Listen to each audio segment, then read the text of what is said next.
Welcome back to Moving Through the Bible with me, Lauren. Today we are continuing our study of the prophets during the Old Testament or pre-Jesus part of the Bible. Remember, prophets are people who speak for God and confront Israelites and their leaders with God's commands and promises. Prophets were part of Israel during the final days of the Judges. Even when Israel split into two kingdoms, prophets continue to encourage Israelites to follow God. So far, we've looked at prophets to the northern kingdom of Israel, people like Jonah. Today, we are going to look at the southern kingdom, called Judah. Let's begin. Find a spot to get comfy where you can still see the screen but be able to move around. And go. Great spot. We look this way and this way. Then we find our telescope right here, and we put it up to our eyes and adjust, and there's Isaiah. Hang on, here we go. We stop, and we realize we smell a strong smelling smoke from incense. We stand up, and we realize we are in the book of Isaiah. We're inside a beautiful temple, and there are people praising God. We see Isaiah over to the side, worshiping God. We put our hands up and open to worship God like Isaiah. And all of a sudden, Isaiah had a vision. We jump backwards, and our arms fall together in front of us, making a clapping sound. We land on the ground, and then we try to come back up really quickly, rubbing our eyes. Isaiah is having a vision. The temple looks really different. We stumble forward onto our hands and knees. We round our backs and draw our bellies in while we try to figure out what is happening. We stretch our legs, come up onto our heels, and we stand up. There is God sitting high and exalted on a throne, or super fancy big chair meant for kings. God's robe is so big that it fills the entire room.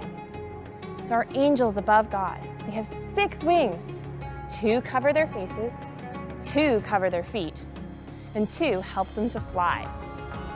We come onto our bellies, and we place our hands, palms down like this, and we pretend that we are flying too. The angels are calling, "Holy, holy, holy is the Lord. His glory fills the whole earth." We flip onto our backs and put our arms and legs up towards the ceiling. As Isaiah cries out, "I am ruined, I am sinful, I do not deserve to be in the presence of the King, the great and holy God." Flipping onto our bellies again, we pretend to fly as one of the angels flew to Isaiah with a hot coal. And the angel said, "Now that this has touched your lips, your wickedness is removed and your sin is wiped away." We stand up and we do a little victory dance because his sins have been wiped away. Spread your hands wide and together, wide and together. Isaiah hears God say, "Who should I send? Who will go for us?" Isaiah says, "Here I am, send me." God says, "Go." We come back out of that vision by closing our eyes and crossing our arms. Isaiah told the people of Judah about God's plan. We stand on one foot. He said, God is going to send the people away from Judah, but he will bring some of the people back. We stand on the other foot. Those ones will be the ones that God keeps his promise to Abraham through. Messiah will come who will suffer and be a sacrifice to rescue people from sin. Hey, we know who that is. That's Jesus. But this was way before Jesus came. Isaiah was telling them the future. We come down onto our hands and feet like a spider, and we creep after Isaiah to see what else he has to say. He's standing beneath a tree.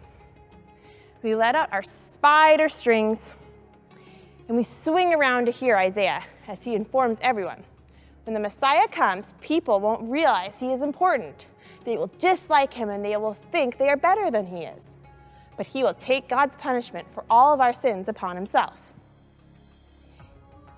It's time to come out of the story. We sit down and we take a deep breath.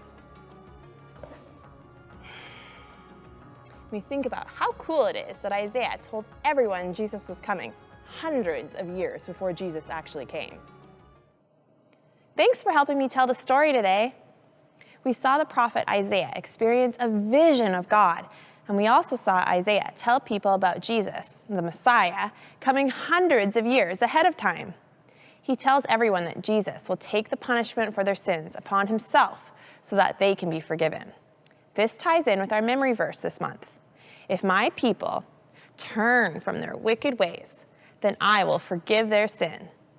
That's 2 Chronicles 7, verse 14. Thank you for joining me today. Have a great week.